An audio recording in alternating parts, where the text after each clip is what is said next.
Welcome to the newness space family, where you find everything pregnancy, parenting, children, and all of those good stuff. You're so much welcome. Thank you for clicking on this video. If you're new here, my name is Ini. You are watching the newness space. Please feel at home, enjoy all my content, and please, we invite you to do something for us. Kindly click on the subscribe button, turn on the notification bell so that whenever we post new videos, you'll be definitely alerted immediately. So please subscribe, okay, and be part of this amazing family. To all my subscribers, both the new and the old subscribers, thank you for your support. Thank you for choosing to be part of the newness space family. You have made the right choice and you will not regret it at all, because in here we have great stuff going on. So, in the month of September, we've been tackling topics relating to choosing a marriage partner, or you can call it choosing a parenting partner. Yes, it's a little bit different from what we are mostly known for, which is tackling topics relating to pregnancy, parenting, and children. But I felt the need to have this particular series up on this channel in this month of September. So we've had a guest, last week on Thursday, who talked about some of the lessons that she has learned in a few years that she has been married. And today we have another guest in the house, and she's just gonna be telling us about some of the societal pressure that can be on a young man or a young woman, just to get married. She'll be tackling that particular topic in the best way that she can handle it. And so my guest today is just someone who is so dear to me. She is actually my sister, and I am so super happy to be hosting my sister on this platform. My guest today is Peace Jona. Peace Jona is my elder sister. So you will be getting to see my sister. Yes. She is my elder sister, and she is also a youth pastor in their church. She will be tackling this particular topic on the societal pressure that can be on a young person, to get married, and why and how you should handle it, as a young person.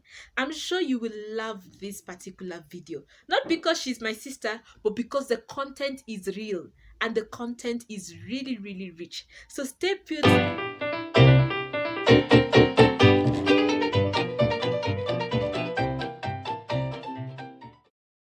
Hello viewers, welcome to the month of September.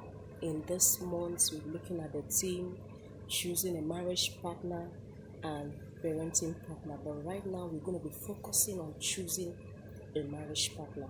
But first of all, what is marriage? Marriage is the oldest institution in the world, and it has its roots in divinity. God himself instituted marriage. So now let's look at the book of Genesis chapter 2 verse 8. He said, I will create an helpmate that is suitable for him. He went ahead to say in Isaiah chapter 34 verse 16, seek ye out of the book of the law and read, none shall want a mate. The Bible says that before he formed thee, he knew thee, and he ordained you a prophet to nations. So now in choosing whom to marry, first of all, you must ask yourself some vital questions. Number one, why do you want to get married? Why do you want to get married? Number two, how many books have you read on marriage? Number three, how many scriptures on marriage do you know? Are you matured physically, mentally, and spiritually? When I talk about maturity, I'm not talking about age. Are you matured physically, mentally, and spiritually? We live in a society where everybody wants to get married but don't have a clue of what marriage is all about. So they go into marriage and they fail in marriage. So, but first of all, before you choose whom to marry, number one, you must discover your purpose on earth. Why were you created? Why did God create you? Why are you here on planet Earth?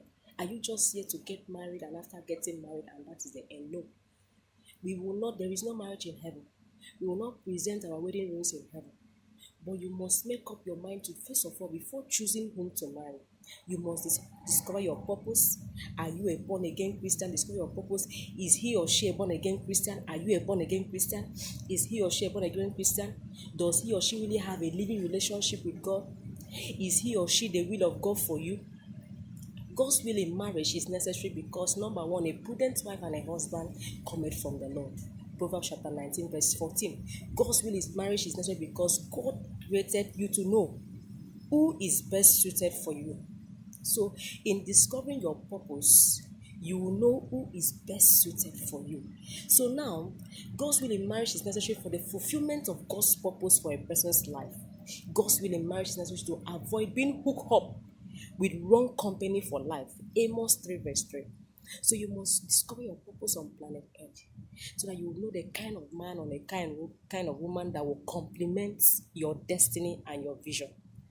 God has sent us to planet Earth to dominate the earth. God has sent us to planet Earth to win souls and populate heaven, to jack out the sinners from the hands of the devil and win them to God. So now when God brings two partners together, it has a purpose. So you must discover your purpose for destiny. So now, what are the wrong reasons for getting married? What are the wrong reasons for getting married? Number one, because maybe you feel you are getting older. Number two, pressure from the home and society. Number three, because your friends are getting married and you also want to get married. If you rush into it, you will rush out of it because you are lonely. So loneliness can lead people, lead young ladies, lead young men to marriage, to getting married. No. So you must look at what God is saying. What is this? What is the season I am right now? Because you can rush and get married and it is not yet your time. So the season that you are while you are single is to serve God, is to build spirituality, is to learn a skill, is to acquire a skill, is to know how to manage your life, is to know how to manage resources, is to know how to manage people, is to know how to a lot of things to do while you are single. So don't rush and get married. If you don't have qualifications, you go ahead and have your educational qualifications, you know. So this is a time to do what is a training time. Your single years is a training time to train yourself and prepare yourself for that man and that woman that God has for you. And one thing is that you are who you attract. You are who you attract. Who you are is who you attract. Okay. So now, what are the requirements for God's will in marriage? Requirements for God's will in marriage. Number one, be genuinely born again. Be His sheep. Do you have a cordial relationship with God? You must learn to hear God. If you don't hear God in little things, you can never hear God in the aspect of choosing whom to marry. If you don't hear God in little things. Number two, be obedient to God. God does not waste His instruction on disobedience. Number three, place a very high value on God's plan for your life. You must discover you came to planet Earth for a purpose. The children that God gives to you is for you to build them up for it. God gave it to you for a purpose. The husband that God is giving to you, God gave him or her to you for a purpose. Then, number four, be desperate for His will. Be desperate for God's will. If God, anything that God cannot give to you, do not need it. It does not matter who is getting married. It does not matter who is getting married ahead of you. There is no competition in destiny. Because I believe that God keeps the best for the last. Number five, maintain a high level of prayerfulness and sensitivity. You have to be prayerful and you have to be sensitive. Because if you make a mistake, you have made it for life. Marriage can either make you or mar you. Avoid unequally yoking. 2 Corinthians chapter 6 verse 14 to 16. Be ye equally yoked with an unbeliever. Do not get yourself entangled with ungodly men and women. Do not get yourself entangled with men and women that are not going where you are going to. So you don't choose a marriage partner because of beauty. You don't choose a marriage partner because of how beautiful shape, figure it. No. You don't choose a marriage partner because of that. You look inward. The Bible says, avoid unequal yoking. Don't get yourself entangled with unbelievers. Even if unbelievers are the men proposing to you, hold on to God because God is set to visit you. So avoid non-specific, undefinable relationship with the opposite gender. Then finally, I want to say that if it is delayed, it is because it is coming big. God makes all things beautiful in His time. And the blessing of God make it rich and it added no sorrow. And I want to say that God keeps the best for the last. It does not matter what anybody is saying. It does not matter the pressure from anybody. Let them give you some time. Watch and see. Because God is going to give you the best. The best man that will compliment you for the number of years you will live on planet Earth.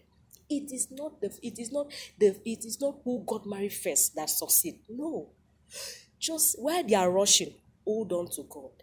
Let God gives you the best. And I know that God is out to give you the best. And let God be your focus. Let God be your focus. Learn spirituality, grow in spirituality, have faith in God. Let God begin to work on you. Allow God to work on you, and you will see your life will be transformed forever. God bless you.